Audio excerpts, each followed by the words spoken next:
What's up, everybody? Welcome back to this week's YouTube Live.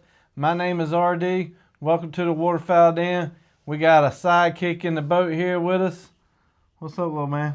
So, How y'all doing? Hopefully y'all having a good Wednesday. Oh.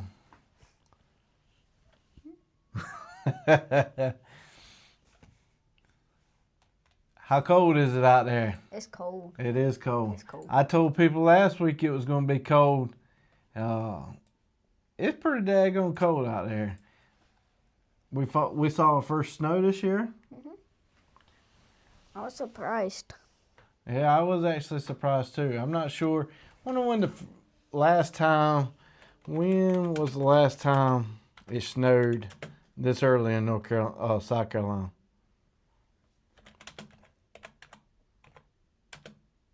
In November. I had to think what month we was in. Why didn't you help me out? I didn't know what you was thinking. Yeah, I don't know what I'm thinking. That makes two of us.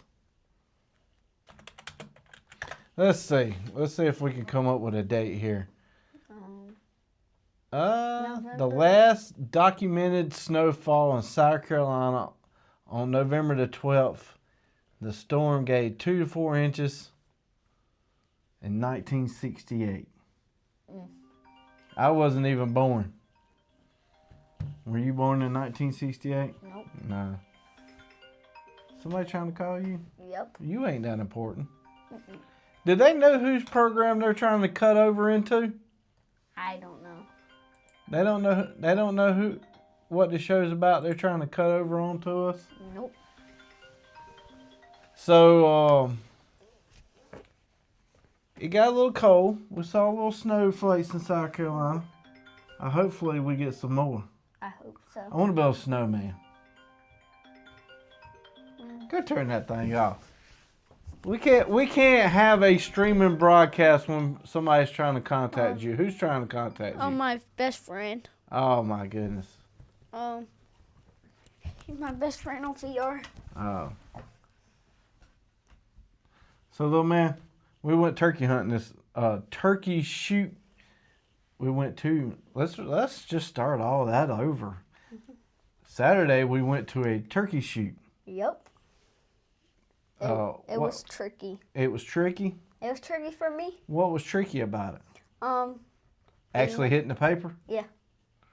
Well, the first time I shot 2 over. You shot a little over. Only the staples. I saw the trees. So if you ever been to a turkey shoot, there's a turkey shoot in Great Falls, South Carolina. We went down there and I was going to let the little man test out his 20 gauge. We're going to hopefully go hunting pretty soon. Youth Day is this weekend. I was hoping that he would at least do decent. I did do decent. You hit 3 pellets on the first shot. There was only 5 pellets on the whole sheet, and 2 of them was a staple. I hit it. That is true. Technically, you hit it, but the paper was here, and there's a little crosshair with a circle. Closest BB to the circle wins food. Different kind of stuff. Sometimes it's cash. Well, a lot of times it's just food. But this time we were doing the bacon. Yeah, the bacon and turkey. You did not bring the bacon home. You did. I did. Yes, I brought home the bacon, and I brought home a turkey, and about 5 or 6 pieces of paper that you. Oh yeah. But you got better. So if you ever never went turkey to a turkey shoot, typically there's like 10 slots. Typically most rounds are like $5 a round.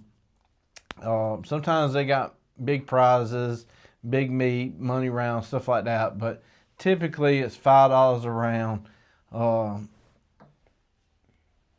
You get maybe it's not a whole sheet of paper. It's more like a little bit smaller than a notebook size piece of paper, but basically the closest pellet to the center crosshair is the one who wins that round. It was a circle like this big, like this big. Yep. I hear a fire truck. Yep. You hear it? Yep. Really close. So sometimes it's wise to do a full choke, an extra full. Kicks makes a card shooter choke. It could be strategy. If you know that your patter's shooting up here, you can sometimes aim a little bit lower, kind of move it down to get pellets. It's all more like a luck strategy kind of game. Sometimes people bring shotguns that the barrels have been like heated up to make them even tighter. But what I found is typically it really doesn't make any difference. It's all about luck. They had a couple shoot-offs, but we went, had a good time.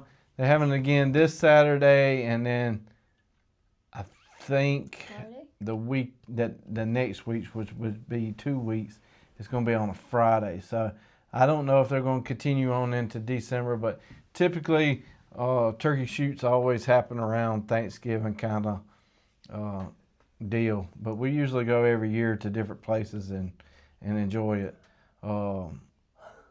You sleepy? So this weekend is Youth Day. So if you have a young or a youth or a kid, a grandkid, something like that, this weekend is definitely the weekend that you want to take somebody hunting with you. So right here in the South Carolina DNR, November the 15th, which is, let me make sure, because sometimes I always be clicking on old links. I want to make sure that's this year's. The 15th, that's what I thought. So December the 15th, any youth that is younger than 17 can hunt. And then it's got a rule in there that it has to be accommodated with an adult at least 21 years old who is fully licensed. That's a key point right there. So you could take your grandson, kid, neighbor's kid, whoever with you, but you better make sure you have your license. With license being said, I know like my DNR license automatically renews hunting, but don't forget to add your South Carolina bird permit. So you got to have a stamp, you got to have a bird permit, and a hunting license. And if you go on game management land, you have to have the WMA. But if you have the sportsman, that covers the game management.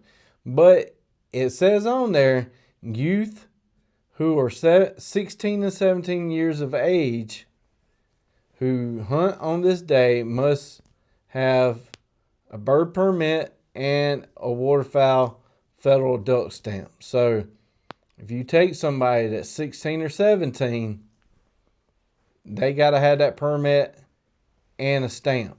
It doesn't look like they got to have a hunting license. They just have to have that permit and a stamp. Now, you can get the stamp at the post office, or you can get it electronically these days. But that is this weekend. It's only one day. It's not Saturday, and Sunday is just Saturday. We have that is South Carolina's Youth Day. So you can go ahead and mark your calendar. In February, you got the Federal Youth Day. And federal is usually 2 weekends. Just like the state one, just like the federal one, the same limits adheres to the youth. So like me, during regular duck season, we only get 3 wood ducks. That means he would only get 3 wood ducks. You can't, it's the same amount of ducks, same rules apply during Youth Day. And then Veterans Day is February the 7th, 14th. That's the same as Youth Day this year. So go ahead and mark them dates down on your calendar for sure. But you ready for Youth Day? You gonna hit something this year? Yes, sir. We're gonna see. So if you haven't never watched the videos, this little controller thing right here. Now, we've had this controller for, I don't know, 2 months now. 3. I'm gonna zoom in on it so everybody can see what I'm talking about. So this right here, this controller goes to your Meta headset. So he has been practicing on duck hunting. There's inside this game, it's got duck hunting. The ducks come out. I've played the game. It is very, very, very accurate. Like how you have to lead.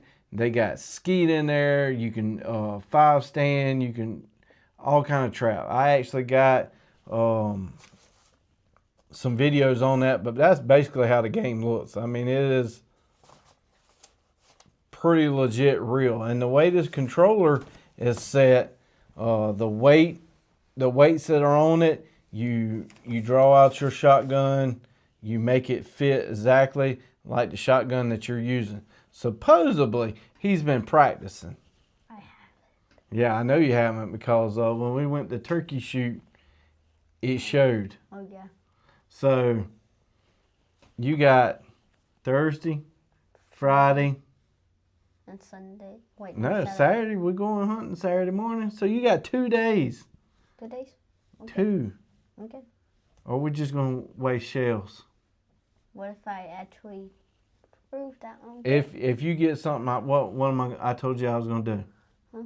I was going to mount it. Oh, yeah. But we have gone for... 1 year. No, we have not. We've been going... No, I got one last year. You did not. No, the year before. You shot and feathers came out. I was already congratulating him, like, yeah. And it got up and flew away. But it Well, died. that's some more sirens going. Something must be going on my side of town. Hopefully somebody's safe. We got like 15 days to Thanksgiving. Now you messing with that microphone is gonna make sound on the. Oh, sorry. People are gonna be like, "What in the world is that going on in my ears?" Sorry. I thought you was gonna take over you gonna be the host. What you gonna? Okay, so you're the host and I'm the guest. What we're gonna talk about? What's your favorite game on VR? My favorite game on VR. I only got one game on VR, and that's the skeet game. That I can actually hit ducks. Say mine. Huh? Say mine. I know it is not the same as yours. No, you had to. No, yours. Oh, so the guest has now got to ask the host questions. Yes. What is your favorite? Gorilla Tag and UGG. Oh, okay. Gorilla Tag and UGG. They're really fun games.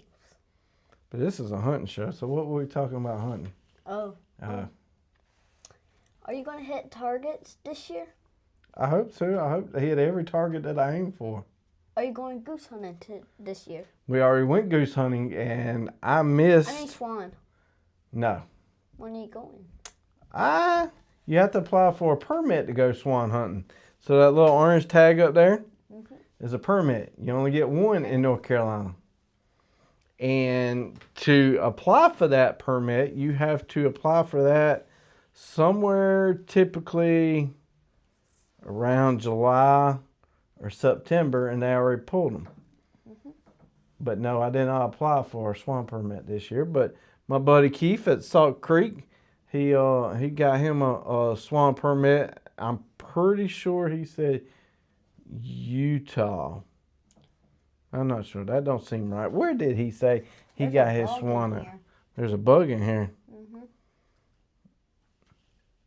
Oh, that's a ladybug. Them jokers are everywhere right now. If they're cold, Bless you. Thank you. I'm sure everybody's ears ring. Are you cold outside? Yes. Well, that ladybug's cold outside. If you're cold, they're cold. So last week, I actually told y'all that we were having a guest on, and I totally messed up that calendar. So Keith did get one. It was in Utah. So y'all know Keith, who is over Salt Creek, and he got him a swan. But next week is the Charleston Oyster Company. So I actually commented. I sent him a message this week and said, "Hey, are we still on?" He was like, "Yeah." And I sent the link and set everything up, and he replied back. He's like, "I think I had it on my calendar for the 19th." And I'm like, "Yep, you are correct. I was wrong." So I messed the calendar up. So on the 19th, we will have the Charleston Oyster Company talking about how their cookers and how their cookers are made and all kinds of stuff about that. The 26th is the 100th episode. I know I'm going to have a couple people on joining in, Me. coming and going. And me. You going to be on the 100th episode? Mm-hmm. Okay. And then December the 3rd will be top-down decoys.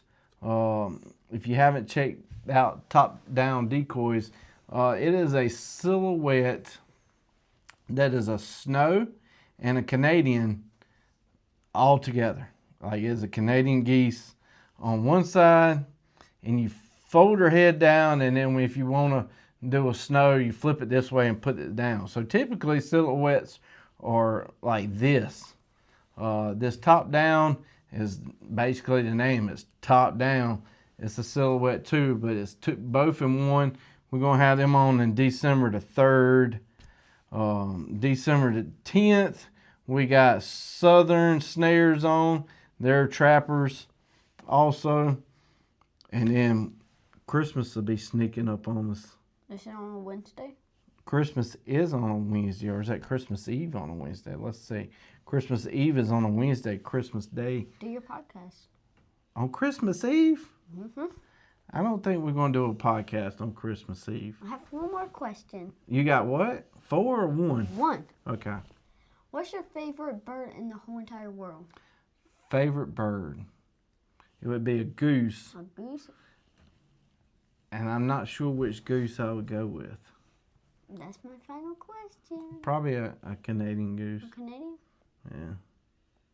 Some people say I say it wrong, and it should be Canada.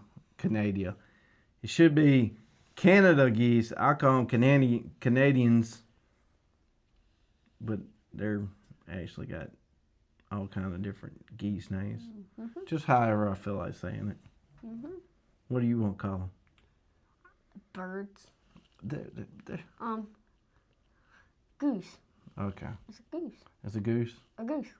Well, that's a goose right there, too. Mm-hmm. Not the swan, but the speckle belly. Mm-hmm. We may have a chance to shoot some of them this year. So I think you need to be practicing. Okay. You said that. But what about that target? What target? The one that was nailed to the board that you missed. It was a stationary item. That means it wasn't even moving. Like it was... I blinked before I shot. You stood up there one time so long, the dude beside me had a birthday. It did? He did. Actually? Yes. It was like we were up there. I shaved before we went, and you stood up there so long to pull the trigger No, that my beard grew out. I wasn't that long. It was probably like 5 minutes. It felt like 5 minutes. Mm-hmm. I had to get my eye on the target. Now, was it moving? Yes. How was it? The only reason it was moving because you were up there so long that the earth was rotating fast enough It wasn't that rotating that fast. Do you know how fast the earth is supposed to be rotating? Every 2 years it rotates across the sun. Every 2 years? Every 2 years. What happens to the 2 years it is not? It keeps spinning. It takes 2 years to get a full spin. Oh, okay. Now I know around what the you're talking sun. about. Okay. Let's see what it's saying. Can we speak a little more on the live of your experiences on the retay this far? So, yes. Alright. So, I took the retay. I won the bacon. Oh yeah. Yeah, I took the retay. I've been taking it deer hunting. I do have a deer choke tube in it from Kicks. I got the buck kicker choke tube. Been taking it deer hunting. The only deer I saw was a pretty decent sized doe opening day for us.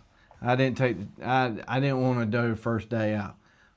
Just haven't came across anything like video wise to take out. Like I don't want to be like, oh, there's a little spike. So now we went turkey to the turkey shoot. I used the same Kicks buck extra full because I got a full and an extra full, and that's what I used, and it made a really nice pattern with them number 8 lids. Really good. So what he's talking about is I made a shim video. A shim is the plastic pieces that go between the receiver and the buttstock. Typically, I have to push the gun out because I got fat cheeks. I like to eat. You want to leave? Well, what do you tell everybody? Like and subscribe. And subscribe to my channel. What's your channel? VR Happy GT. Okay, well now you said it. I'm making a video coming soon. So the shim kit, actually you can push the stock away from you because my cheek is fat, but also for the people who are using a right hand gun that's left handed, you can also push the buttstock that way. And you got up and down. You got the cast. You got cast, and my brain just went dead. He's gone, sweetie. Is it? Oh man, my brain just went blank. Talking to him and saw that comment. Anyway, you can go up and down on the shim. What I saw was I was shooting. When I patterned the double aught buck, I could see that I was shooting high. Typically, a lot of people like that. I don't like the 75 25s. I don't want to shoot that high because when a bird is low or skeet's low, I will shoot over the top of it. So I typically like 50-50 on waterfowl, and I do 60-40 on my skeet. My skeet shotgun is set up for 60-40. So I did shim it on that video. So far, I did a video that should be coming out maybe this weekend. I got a lot of videos already done. I try to do a long form video every Saturday and Sunday. So if you're new to the channel, every Saturday, Sunday, there's a long form video. Monday through Sunday, there's a bunch of shorts. And then obviously Wednesdays are lives. But Saturday and Sundays are my long form videos. But I did a video shooting for the first time waterfowl loads out of it. It looked pretty impressive with the new Retay Ace R. That is the one that has the mid hump to it. I got another video that I've already recorded, is just basically talking about the Retay bolt. The Retay new bolt, when you pull back the bolt on a Retay Ace, it has the inertia plus bolt. So if I'm talking about, if you just pull that bolt back just a hair and let go, it will rotate and lock. That way you will not get the click. So in this video, I show off 2 Stogers. I show a Super Black Eagle 1 and a Browning A5, which is a inertia type gun also. And I show the difference of how you pull them back, how they don't lock, how it gets the click. Some people call it the Benelli click. It's really, that's where the name people call it is, but it happens in the Stoger, it happens in the Browning. It's basically, if you don't let that bolt slam back shut, you can pull the trigger and you're going to get a click. And the click is because the head didn't go into battery. It didn't lock in. It's not going to, if it doesn't lock all the way, it's a safety feature, so that when you go pull the trigger and it goes bang, that all that pressure stays inside that barrel and then it ejects. So if it wasn't all the way locked in and you pull the trigger, that'd be a lot of pressure coming back. So that is the reason why I have seen, and I tried, I don't even know how many times on the video. If you take a inertia shotgun, and I'm talking about all of them, if you in the blind or whatever and you put it on the ground, when you put it on the ground, that bolt will bounce because it's using inertia. When you're putting it on the ground, that bolt will bounce open. I have seen it where it bounces and you get that click. That retail will not do that. So that video is going to be coming out. I appreciate you liking that video on the shim kit, shimming another video. A lot of people don't shim their shotguns. A lot of people never, like, they'll just get a new shotgun and we'll figure it out later. Which makes no sense because most, I'm not going to say most duck hunters, but a lot of duck hunters are also deer hunters. So with that being said, if I was going to go out to deer hunt, I'm not just going to go and grab my deer rifle that has a scope on it and be like, well, we'll just see what it does. No, typically somebody takes that out, takes the scope, make sure it hasn't been bumped, and actually practice with it. Like, let's see what it looks like at 50 and 60 yards. Why don't they do that with a shotgun? I don't get it. Because the way the shotgun is set up is for a standard man. And 6'2", 250 pounds, I am not standard. I'm definitely not the standard guy. Hey, Jeff. So I recommend that everybody ought to test it. And in that video, I show how to do the straw test. And you put the straw on top and you look for something across the room. If it's off across the room at 15, 20 feet, imagine what it's going to be like at 30, 40 yards. And shimming it is something pretty easy to do. Now, not all shotguns can be shimmed. A lot of times the wooden ones, the one that has the wooden furniture on them, they sometimes don't have the shim kits. I bought the retail pump. It did not come with the shim kits. So typically the cheaper guns do not, the more expensive ones do. But on the other hand, you look at the Winchester SX4, it does not come with shim kits. And that's close to a $800 to $900 price range. So now I can make a shim kit work for the SX4 by using a Browning Maxus. You can clip the little ears off at the bottom and it will work. But a lot of guns don't come with a shim kit. And it's super easy to test. What might fit you may not fit me, and you go pick mine up, and literally if you're off a little bit at 20 yards, you're going to be a lot off at 50 and 60 yards.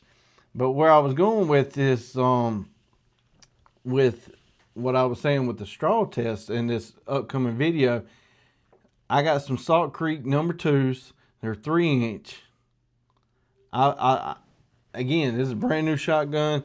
I know the Inertia Plus choke system pretty daggone good. I can give you measurements a lot. Like, I'm not going to say expert by any means, but I typically know where they're going to fall at. This shotgun, brand new, never shot it, waterfowl loads. Didn't know what to expect with the chokes. So I was like, I'm just going to put in a improved cylinder at 35 yards. Very impressed with patterns. Like, wow. Typically, I would say stay around the mod, but you know, there's people out there that say, oh, you ought to be a full and extra full. I ain't that type of person. I like the improved cylinder and mods, especially in steel. And I do like TSS, and TSS does not like to be tight choked. So, like I said, now is the time to do it. Now is the time to go practice. Do I prefer inertia over gas? That's a good question. So, I think that mainly comes down to preference of the person. My skeet gun is gas. I got an SX3 Sporting Edition. Gas typically does shoot a little softer. Like, it does have a softer recoil. But Rite on the new Ace came out with the airy air pad, and it is very spongy. Like, it's really soft. So it takes a lot of that kick away on the inertia. So going back to personal preference, do you like to clean your shotgun? That's where inertia or gas is key. If you're like me, I typically don't clean my shotgun until it starts jamming. It is what it is. Now, I know if my buddy is listening, he cleans his gun every single time. Even my skeet gun, I will put hundreds of rounds through it ever before I ever clean it. And I mean, it's got to either start getting really slow before I clean it. So inertia, especially the Rite, I had a video. The first video that I posted on the Rite, YouTube took it down and said that I broke a community standard. I got a lot of videos on YouTube, and knock on wood, that chair wood, that's the first one I got a strike on. If you have not seen, which I can't, until January, my strike don't go away. So I'm very, very cautious of the videos I put up, because I don't want 2 strikes. Because during that strike, I couldn't go live, I couldn't comment, I couldn't post. Yeah, it was like I was in YouTube jail. But inertia, especially Rite, I can visually talk it out. You take the end cap off. Let's first make sure the gun's empty. Then take the end cap off. You're literally going to take the foregrip and the barrel. You're going to pull it, and where your handle is on your bolt, you're going to raise the barrel up. You're going to go over it, and it comes apart. It is that simple. You run a snake bore down the barrel. Barrel's clean. Bolt, boop. Yeah, I mean, it literally, I'm telling you, it is so easy to take that Rite apart. I really think my son could take it apart with his eyes closed. I mean, the bolt just slides out. Super easy to clean. And then on the bottom of the Rite is a button that you push in, and the whole trigger assembly comes out. It is literally that easy to clean. But you take that and go over to my Maxxis. You're going to take the end cap off. You're going to take the foregrip off. You're going to pull the barrel off. Then you got to pull the the charging handle or the handle out of the bolt. Then the bolt comes out. Then you got to take the piston. You got a spring. You got a plastic. Really don't even know what it is. It goes between the piston and spring that basically pushes the bolt backwards. Then you got 2 pins to push out, and then the trigger assembly comes out. With that piston is the hardest part to clean. So inertia. Let's take it back. You want to talk inertia. And in this video that I'm talking about with the bolt, talking about the inertia bolt, I take it back. We take it all the way back to the original semi-auto shotgun. The original, John Browning, Auto 5. And the Winchester 1911. The 1911, typically when you hear 1911, you typically think pistol. Like the 1911 pistols, typically what I think. But Winchester wanted to have a semi-automatic. So during this whole time of John Browning wanting to design the first semi-auto, John Browning was a gun designer, gunsmith kind of person. He went to a bunch of people to buy his ideas. He had pumps, he had all kind of ideas. But this time with the semi-auto, instead of selling them the ideas, he wanted a commission off of every gun because he's done got smarter over the years. So he went to all these places. He went to Remington. He went to Winchester. They turned him down. And then he finally went with FN and Browning, and that's how the Auto 5 became history. Even with the A5s, the Auto 5s, the old humpbacks, they are inertia. They are actually called long recoil. The barrel actually goes back into the receiver and cycles the load. It's still inertia. It is using the pressure of the barrel or the gases. It's using all the energy to cycle the next shell. That is inertia in a ballpark. Then Winchester wanted a semi-auto. They came out with that 1911. It also has another name called a Widowmaker. Why is it called a Widowmaker? I got a couple videos on it. Go watch it. Go watch just Widowmaker in general of Winchester. Again, Browning was a smart guy. He patented the charging handle. So Winchester couldn't put a charging handle on their first semi-auto because Browning owned the patent to the charging handle. So their first semi-auto did not have a charging handle. To make it work, they put grit, like Machine World, it would have a name. It was basically grip into the barrel.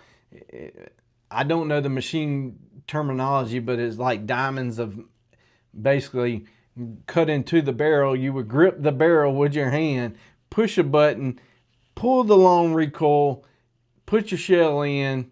It is pretty tough. I'm not gonna lie. I'm not gonna say I'm Hulk Hogan by any means, but I'm a pretty decent strong man, and it takes a lot for me to cycle that shotgun.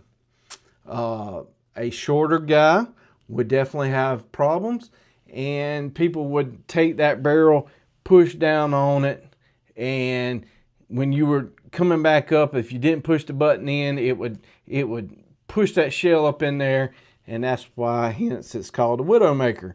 It was not very productive. They didn't make a whole lot of them. People didn't like them because of the charging handle, and like I said, you had to grip the barrel to cycle it. Well, if you knew it only holds 3 shells, if you knew that you were on your second shell and you pushed in the button when you shot your third shell, it would hold the bolt open for you to put your next shell in. If you didn't, it would shut and you would have to grip the barrel which is now hot, to load it. So it was not a very wise gun by any means. It did not take off. They did not sell very many. But that is the two first inertia guns. So if you do some history on retail and you want to know inertia, you want to look up this man's name, and I'm going to pull it up on the screen here. I'm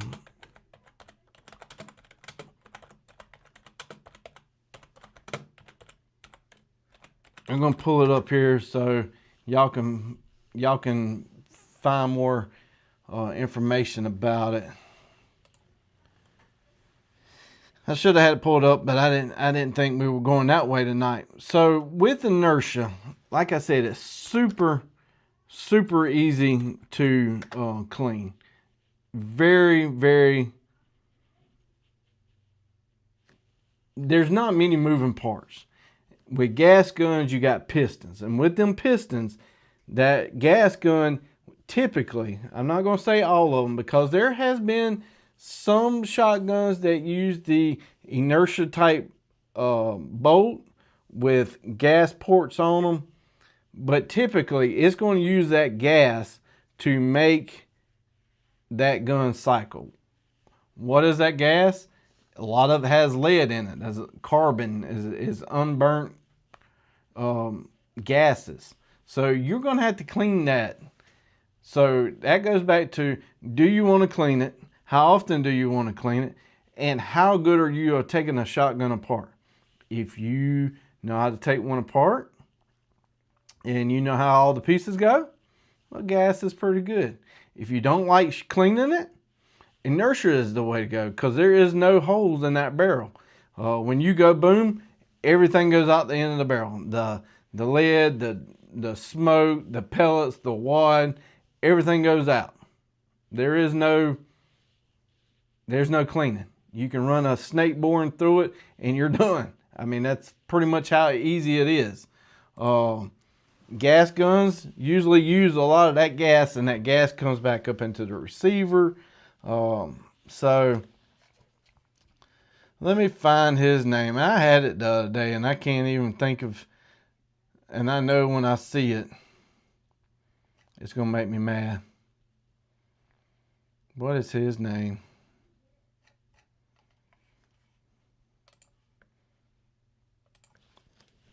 Let's see.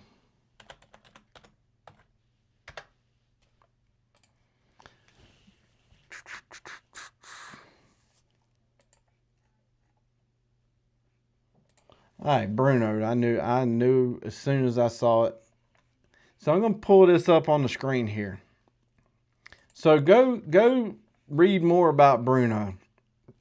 So this is Bruno. He was a gunsmith, kind of in the same time frame as John Browning. It talks all about it. Talks about the typical bolt. This is the typical bolt that you will see in the inertia type gun. It is with the head that rotates, locking in. So not going down too far down that road of history tonight. He owned the patent. He sold the patent to Benelli. Benelli had it for forever, and then the patent ran out, and then he had some other patents, and Retail bought them and repatented it. So Retail is the only one that will have the Inertia Plus bolt.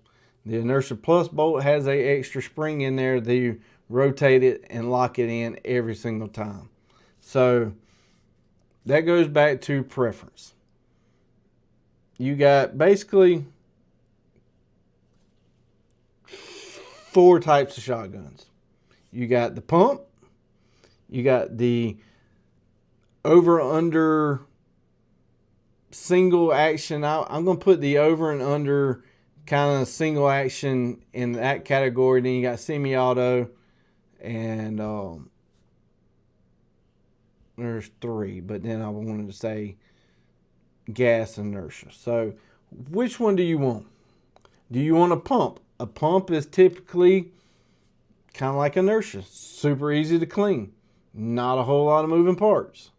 Over under single, lever action shotguns. Super easy to clean. Inertia will have less kick than a double barrel because there is no moving parts in a double barrel. Now, if you are the double barrel type person and you want to take some recoil out, you have two options. Shoot a shotgun shell that has less feet per second, which would have less recoil, or you can get a Falcon Strike, I think is the name. There's other companies out there. It's kind of like Falcon Strike, but basically you replace the rubber end piece with a piston style recoil pad. Takes the reduction out. Same way with a pump. A pump can kick pretty good too. You have two options. You can shoot a lighter load or do something with the recoil pad. So inertia. Let's just say regular inertia guns. Typically, you can only go down so low in feet per second before you start getting cycle issues. I had a video, I'm not sure if y'all seen it. It is, can the Rete cycle 2 3/4 inch dove loads? If you stay above 1,200 feet per second, it will cycle it all day long. It is when you start dropping down to the 1,100 and then 1,000 is where you're going to have cycle issues. A lot of people say inertia guns do not like to cycle a 3.5 inch gun. So inertia is going to have enough inertia to go boom, recoil, throw the shell out, and then suck in the next one and cycle it all together. A lot of people, and this goes back to the same people that we were talking about earlier, that don't put shims in their guns. They don't shim it. They don't practice. They just go to Walmart or any other store. Oh, there's some dove loads there. Let me get this dove load. Let me get that dove load. Every time they go to some store, they just pick up a dove load. Well, I can promise you, some guns do not like certain shells. My Maxus, I got some shells that it will not cycle that 3.5 inch gas gun. Same way with inertia. But people don't look at the feet per seconds. And some boxes don't even have the feet per second. They do the Italian kind of wording. But feet per second matters. And if you're not paying attention, especially with AAs, and that was one thing I griped about with AA a long time ago. They're all black boxes. They're all AA. If you're not, I can't tell my wife, hey, go to the store, get me a box of 12 gauge AAs without her FaceTime on me, because she wouldn't be able to do it. You got AA handicap, you got AA super target, you got light load. The light load is 900, is under 1,000. It's like 980 feet per second. Well, that's just for like double barrels, side by sides, over and unders. That will, like, I made a video of it showing, hey, it wouldn't even eject out of a gas gun. I mean, it wouldn't even spit the shell out. Sometimes with a gas and inertia, if you're shooting a shell that's slow feet per second, it will at least eject it. It just won't pull in the next shell. That AA super light load, it won't even spit the shell out. That's how low a recoil it is. So feet per second matters. I definitely do not like the 1,500 feet per second. Remington makes one. It's above 1,500. That's getting way too fast. You getting a lot of pressure out of a gun going that fast. And slower is better on shells. The faster you send it, the faster it slows down. There's a lot of smarter people than me made tons of video talking about slowing the shell down. Slower is better. So if you're shooting something so fast and you're not giving the choke time to open your pattern up, you're basically throwing baseballs. And this is what I tell people. I'm not going to tell you which choke to shoot. I'm not going to tell you which shell to shoot. Now, there is a company called Pattern Pros, and that's what I've had them on the channel before. You can go to Pattern Pros website. You can buy shells, and they will have one box of shells will have like 10 different manufacturers, and they got box A, box B, and these shells won't be the same one in this one. So basically, you can buy 2 boxes, and you get pretty much every competition shells there is. You get 2 shells to test with.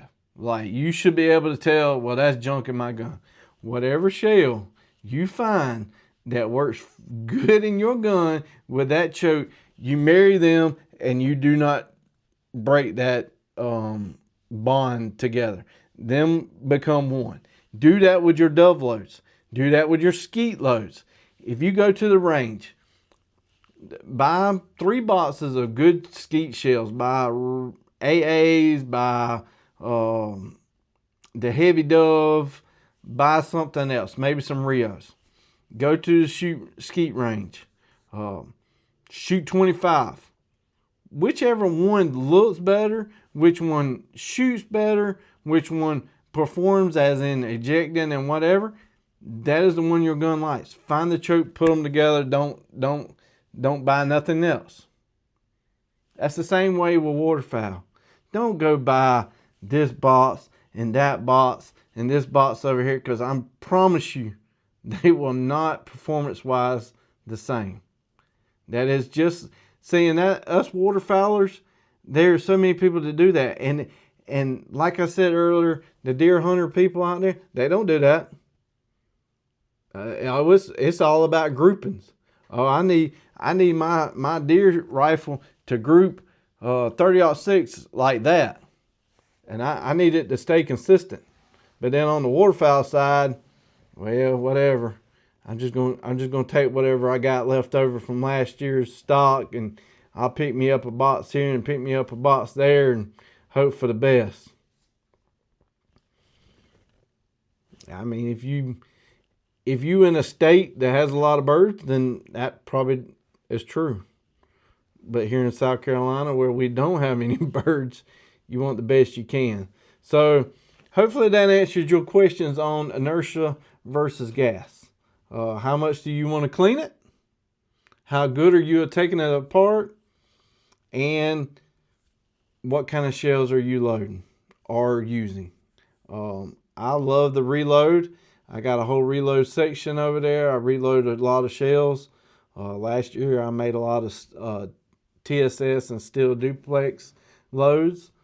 With the prices of TSS and bismuth this year, I am definitely shooting steel, and I don't like it, but I am totally surprised what steel looks like with an improved cylinder. So if you don't believe me, take your steel load, go 35 yards out, put your improved cylinder in, and look at that load. It is very impressive. Like, shocking impressive. So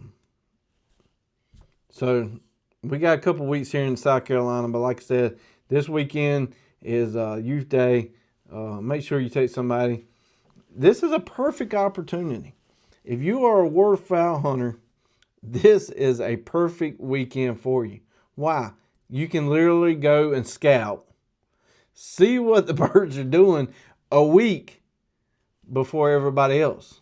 You can be out on the water scouting because you're taking your son or grandson or whatever, that you can see what the conditions are. It's literally like a free day of scouting. So just make sure, like I said earlier, 17 and under. But if you're 16, which is very confusing, it says 16 or 17. Well, I don't know why they don't just say 16 and up. But anyway, the rule said under 17 they can hunt. But if you're 16 or 17, you got to have the stamp and the permit. So I got a couple years before I have to worry about that. Your dog deer hunt down there? No, I don't. They deer hunt down there. Yes, I do not deer hunt. Let's start that all over. Today is tongue twister Wednesday. Do y'all dog deer hunt down here in South Carolina? Whew. It's Struggle Bus Wednesday. Yes, they do dog hunt down in South Carolina. Typically, that is more like Camden, Sumter, lower part of the state of South Carolina. I'm not even going to throw out what you have to hunt with, because I can't remember if you're dog driving, if you can use double auck or does it have to be a slug. But no, I don't do it at all. I would love to do it. I definitely would like to have to go with somebody and maybe film that one day. But I cannot spit out the fact right now without looking it up in the rule book. Some states, when you're deer driving, you have to use like number 4 and higher. Some states you can only use slug. Honestly, I don't know in South Carolina, but yes, South Carolina does it. And typically early till season, we see a lot of trucks on the side of the road, a lot of people on the toolboxes, the big antennas. So you know they're running dogs. Usually, opening weekend of waterfowl season, which would be coming up around Thanksgiving, you usually see a lot of people down towards the Santee area running dogs. It typically stops a little bit after Thanksgiving. I don't know if it gets cold and people just not running their dogs, or the rut is. The rut has definitely started in South Carolina. I would imagine probably in the lower South Carolina, the rut may be finished.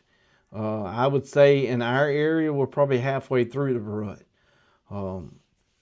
But you know, it's all about weather too. And it's really cold right now. Really cold. We typically are not in freezing temperature in this time of the year. It's pretty daggone cold. But yeah, where are you from? I know that'll take a little bit to comment. We got a good many people on the streaming tonight. Where's everybody from tonight? What y'all got to talk about? There's at least 14, 19 people in here, and only like 2 or 3 people are talking. What are y'all up to on a Wednesday night? If you are in South Carolina tonight, I don't know about y'all, but my internet was horrible last night, and I was like, what is going on? Well, we had that solar flare thing, but so far tonight, there is a chance that we could have a geometric storm again, and with that storm, we get the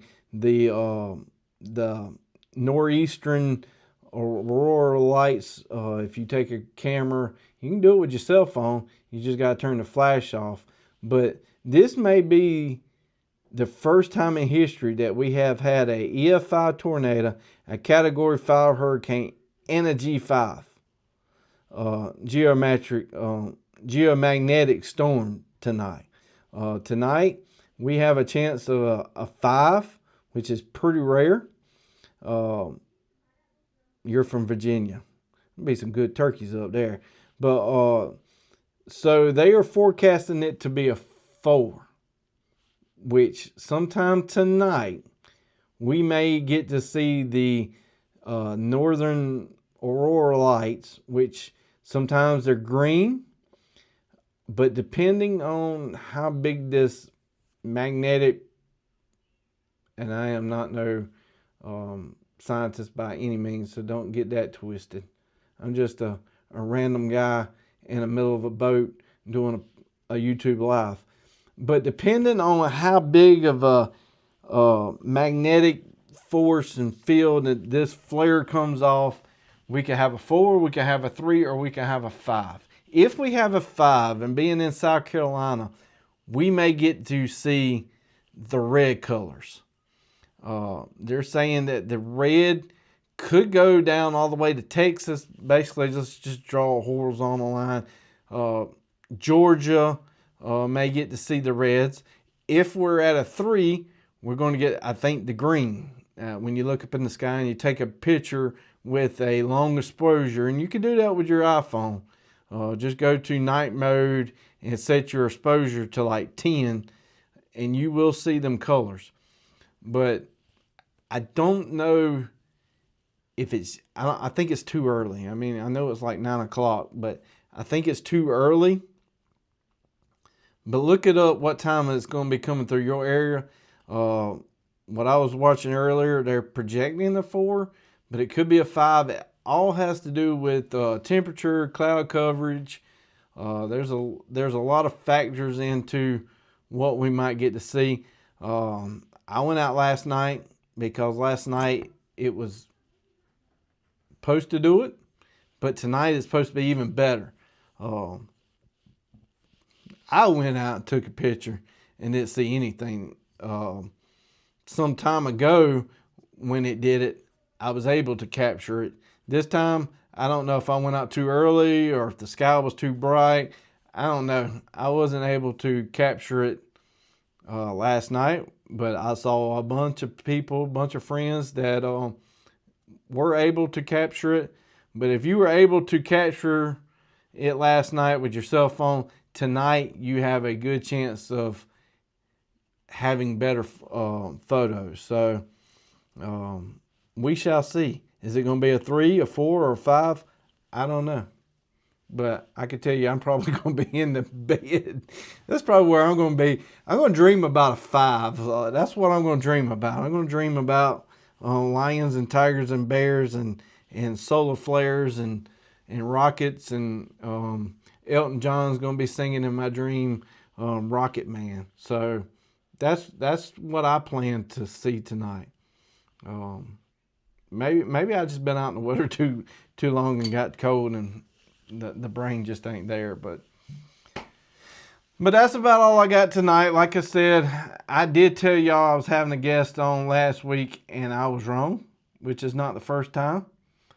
I can officially say I am the smartest guy in the room again, but sometimes he gets it wrong. So next week at this time, we will have the Charleston oyster cooker. They're going to be talking about their cookers, all kind of southern broils, like low country broil. Like there's going to be a lot on next week, and we're going to get the lowdown on that. The 26th is the 100th episode. I would definitely have people coming and going as guests as we do the 100th episode of the live stream. December the 3rd is the top-down waterfowl. So that will be the 3rd. If you're into decoys, especially silhouettes, this is a completely different design. December the 10th is the southern snare, trapping and stuff like that. So, and then it's going to be Christmas. And I hope y'all find me something nice for Christmas. I'm a size 2X 12 gauge. So I'm not hard to shop for. You know, just 2 extra large or 12 gauge. You know, whatever you feel like in a 12 gauge, that's my size. So I do got a couple of videos to talk about. If you're looking for new waders, I got a couple of videos on the Tywee waders, the Tywee lightweight waterproof jacket. That jacket is amazing. So if you're looking for that, I got a lot of shotgun stuff coming up, getting ready for waterfowl season, the bolts.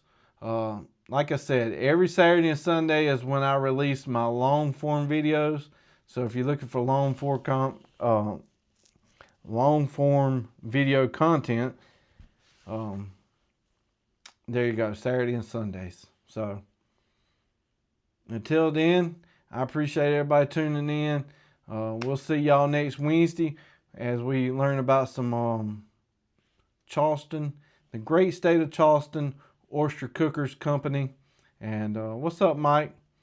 So y'all tune in next weekend when we will have a guest on, unless this solar flare takes out the internet and melts all our computer chips. But you know, if that happens, we'll be hunting. That's what I'm talking about. I don't have no computer chip in a shotgun, so till then, we'll see y'all. We'll see y'all next Wednesday at 8 o'clock. Y'all be safe.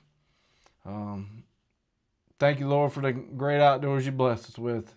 So see y'all. There's a word from our sponsors. Matthew Knight with Satura Investors out of Charlotte. There's the information. The link to his website is scrolling across the banner down at the bottom, and it's also in the description. Today's episode is about helping business owners and working professionals like you who share a passion for the outdoors shooting sports, zeroing them in to their long-term financial goals. So if you need any information or contact or any other questions, contact Matthew. Also, go check out Salt Creek Ammo. This triple curl TSS is some of the best TSS I have ever shot. This is for waterfowl edition. It's made full waterfowl. So if you're going to shoot a species that you've been chasing for a long time, don't use no cheap ammo. You pay good money to go on a trip. You got great guns. Don't cheap out on cheap ammunition. This TSS is amazing. It's got number 7s, number 8s, and he has number 9s.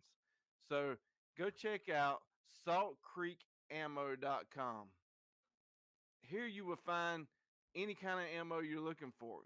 He has custom loads, TSS in 10 gauge, 12 gauge, 20 gauge, low pressure ammunition. You got predator ammunition, turkey ammunition. Anything you're looking for, give Keith a call. Also to the channel, Kicks Industries, most people will know them as Kick Chokes, has came on board, and I have done a bunch of series lately on waterfowl choke tubes, turkey choke tubes, deer choke tubes. So go check out Kick's website for all of the chokes that can fit your guns. Flint Ridge Hauling Service LLC has partnered up with the channel. It is your go-to provider for all your hauling needs. They are not just any hauling service. They are an active DOT interstate hotshot hauling provider. Flint Ridge Service LLC prides itself in its reliable transportation services. This team ensures that your cargo is delivered safely and on time no matter the distance. Whether you need to transport goods across the county or state line, they have the capacity and the expertise to meet your hauling needs. Equipped with a smooth riding 40-foot air ride equipped trailer and a max hauling capacity of 20,000 pounds, there's no load too big or too small that they can't handle. Look no further than Flint Ridge Hauling Service LLC.